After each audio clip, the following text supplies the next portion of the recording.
اب آخری سوال، ملحدین آپ کو کہیں گے کہ بھائی آپ لوگ انصاف کا دعوے دار ہے اور آپ لوگ یہ کرتے ہیں کہ اللہ رب العالمین ظالم نہیں، اللہ رب العالمین ظلم مسلمانوں پر تو کیا کافروں پر بھی ظلم اللہ نہیں کرتا ہے؟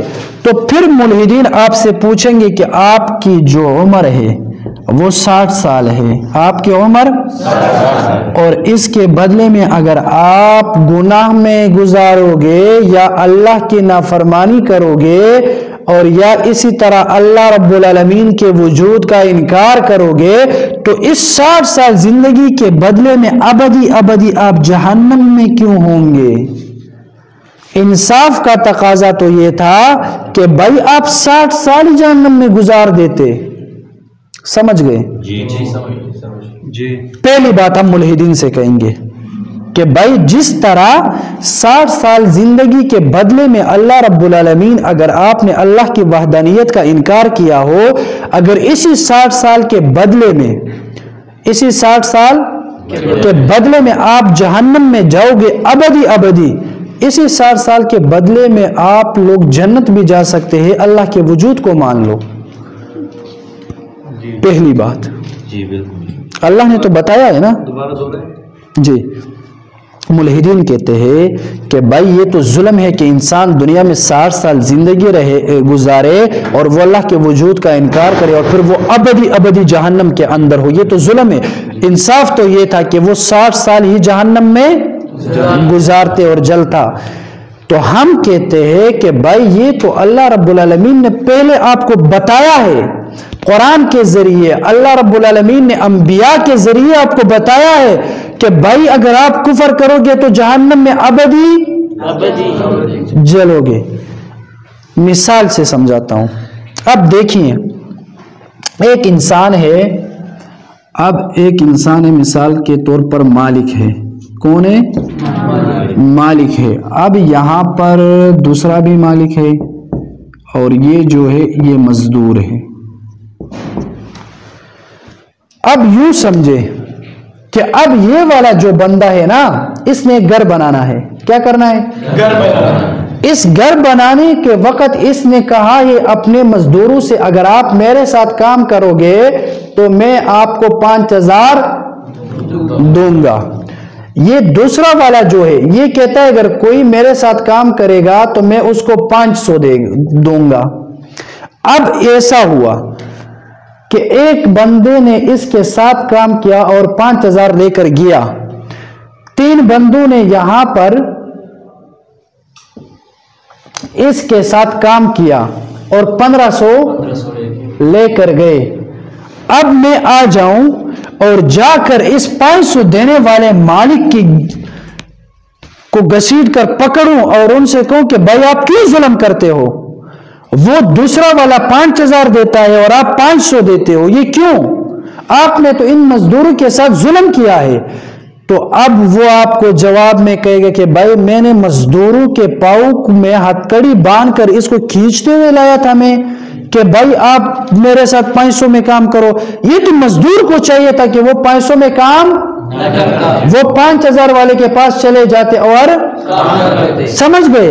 اب اگر مزدور ایک مالک سے 5000 لے، دوسرا مزدور دوسرے مالک سے 500 لے، اب یہ غلطی مالک کی ہے یا مزدور کی ہے؟ کیوں مزدور کی ہے؟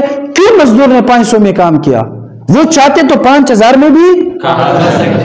اب یہ تو دنیا ہے۔ اب ایسا سمجھیں، اب 2 مالکوں کو ختم کرو اور ایک کے پاس کام بھی ہے، اور اس مالک نے ایک بورڈ پہ لکھا، بینر چھاپ کے اور لگائی کہ بھائی میں نے گھر بنانا ہے، جس بندے نے کام کرنا ہے اگر صبح سے شام تک اگر وہ کام کرے، اگر مزدور چاہے تو میں اس کو 5000 دوں گا، اگر مزدور چاہے تو میں ان کو 500 دوں گا۔ اب ایک مزدور ایسا ہے جس نے مالک سے کہا کہ بھائی میں آپ کے ساتھ کام بھی کروں گا لیکن 5000 کے بجائے میں 500 لوں گا۔ اب یہ مزدور بیوقوف ہے یا مالک کی غلطی ہے؟ سمجھ رہے ہو آپ؟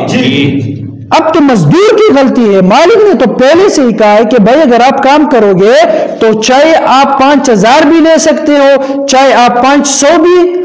اب اگر مزدور 5,000 لے گا تو عقل مند، اب اگر مزدور بے وقوف ہے۔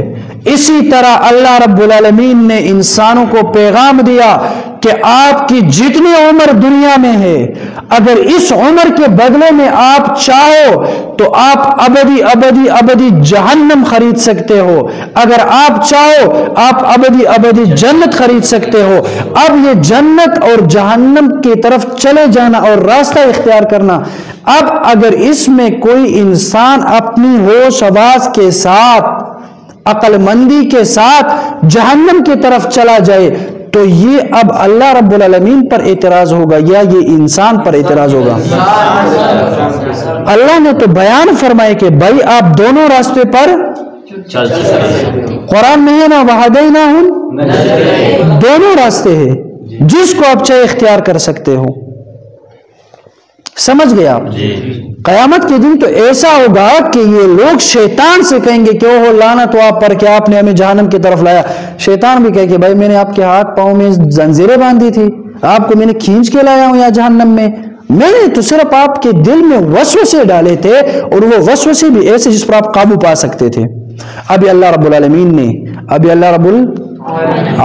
نے بھائی ہمیں واضح طور پر بتایا ہے کہ بھائی جو لوگ اس دنیا میں جتنے زندگی تک موجود ہے، اگر چاہے تو اس تھوڑی سی زندگی کے بدلے میں ابدی ابدی ہمیشہ والی زندگی وہ اپنے لیے جنت بھی بنا سکتے ہیں، اگر چاہے تو وہ اپنے لیے جہنم بھی بنا سکتے ہیں۔ اب یہ اگر انسان پر ڈیپینڈ ہے کہ بھائی یہ انسان جو ہے نا، انسان اس کی مرضی ہے، چاہے یہ جنت کا راستہ اختیار کرے یا جہنم کا راستہ۔ سمجھ گئے آپ لوگ؟ بور تو نہیں ہوئے ہو؟ اب یہ 3 سوال تھے آخرت پر۔ عقلی دلیل کیا تھی بھائی؟ عقلی دلیل یہ تھے کہ دنیا میں انسان کو اس کی اچھائی اور برائی کا سب بدلہ نہیں مل سکتا ہے، برائی کا بدلہ نہیں مل سکتا۔ اور اسی طرح اللہ رب العالمین نے ہمیں پیدا کیوں کیا؟ یہ سوال غلط ہے، کیونکہ اللہ کی صفت ہے پیدا کرنا۔ آپ ایسا نہیں کہہ سکتے کہ بھائی آنکھ سے کیوں دیکھ سکتے ہو، کان سے کیوں سن سکتے ہو، پاؤں سے کیوں چلتے ہو آپ۔ اسی طرح پھر آخر میں تقدیر، اگر ہم جہنمی ہے تو اس میں ہمارا کیا قصور ہے؟ کیونکہ اللہ نے ہی جہنمی لکھا ہے۔ تو جواب کیا ہے کہ بھائی نہیں، اللہ نے لکھا ہے اس لیے آپ جہنمی نہیں ہو، بلکہ آپ جہنمی تھے، اللہ نے اس لیے لکھا، اللہ کو پہلے سے علم تھا۔ اور